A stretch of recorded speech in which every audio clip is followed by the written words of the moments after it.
to just, as you said, 9 here tonight.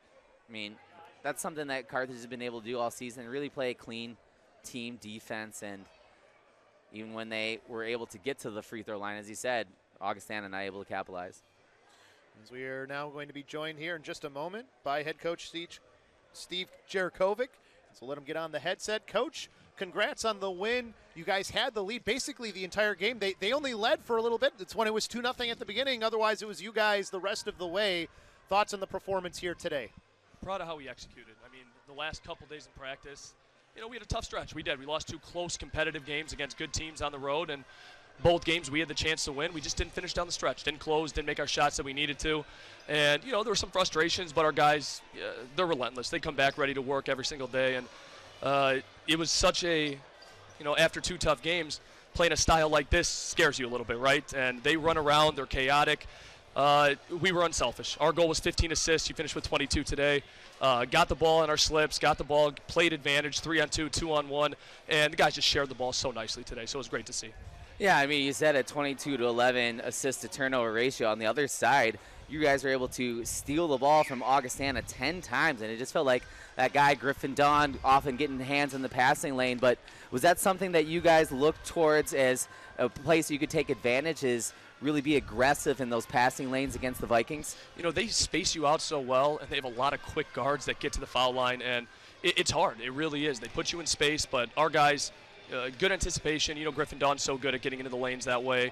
But other guys were too. Lead us into transition, get us some easy points. I mean, that's a team who on Wednesday shot 48 free throws in the last game they played. So they do a nice job of attacking the basket, and I thought we did a really good job tonight keeping them off of that. Yeah. And to your credit, I was just one more question. Just Ryan Johnson, as you said, I mean, how often does he get attacked on the offensive end with those double teams? But to have 8 assists and just 2 turnovers with as much as he had the ball in his hand just kind of shows you what kind of game he had this afternoon. He does so much for us on both ends of the floor. He's expected to guard 1 through 5. He's expected to rebound the ball at a high rate. He's expected to be your facilitator. He's expected to score the ball. Like, there's a lot on his plate, and he handles it, and he comes to work every day with that attitude and that mindset. But it's everybody, right? I think Antoine Nesbitt, whose numbers didn't show in the box score with everything, he got the ball where it's supposed to go every single time. Anytime we wanted the ball to go to the short corner, get the slip man in Chris or Ryan or Griffin, he threw the ball on time, forced them to rotate over, and basically get your hockey assist, right? He throws the ball to Ryan, he skips the ball across, gets a good look out of it. So all in all, couldn't be proud of our guys. And we got some good shooters out there too. AJ stepping into 6. Riley got us off to such a good start on the offensive end too. And I thought in the first half defensively, which we always come back to, they had 26 points in the first half. 12 of them off our turnovers, 7 on offensive rebounds. So when we got them in the half court, I thought we did a really good job of being in the correct spots. You also limited them really on their ability to push the ball down court. They had 7 points on the fast break. At the half, they had 7 the entire game. And that's great to hear, because that's something on the board. One of the keys was keep them out of transition, limit live ball turns to get them into transition, where they are so effective. They got so many guards out there.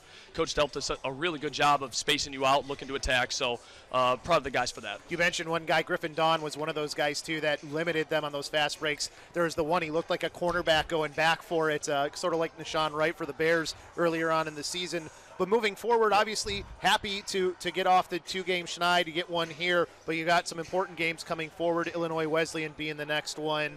Obviously, what's the mindset going into that? First place team in the conference, got to be ready to compete. It's a place that we played well the last couple of years too. It's going to be a battle. They're organized, they're physical, they probably got the best big guy that we'll see all year. And they got some good pieces around it, some talented guys, including Mason Funk, who I think scored 30 points, 35 in this gym about a month and a half ago, and I think our guys remember that. So it's going to be a grind like all CCW games, specifically on the road, are, and I'm excited to get back on Monday. Anything else, Eric? No, I just look forward to, again, just to see you guys come out tonight, really full team. I mean, just to win from wire to wire. Again, you talked about how a couple games slipped late, those last 2 losses, but I mean, to just command this game's really got to give you guys a lot of confidence going forward. No, it does. It does. And I think the part was when you play those 2 games, you play good opponents like that, the games were there. If we played poorly, or you went out there flat, no energy, and just got outworked, out hustled, you got a reason to be upset. But you played well in those games, you just didn't finish. Up 6 at Milliken with 4 to go, missed three out of 4 free throws right there when you needed to extend your lead, didn't get that opportunity. So, we're going to learn from those things and battle back, and what better opportunity than going down to Bloomington next Wednesday. Only missed 1 3 though tonight, though. Of course, you only had 3. It was funny. Both teams ended up missing 1 for both the women's and the men's. Only 2 total on the day so far. But, Coach, congrats on the win, and good luck the rest of the way. Thanks so much, guys. Appreciate it. Appreciate your time, Coach, as that's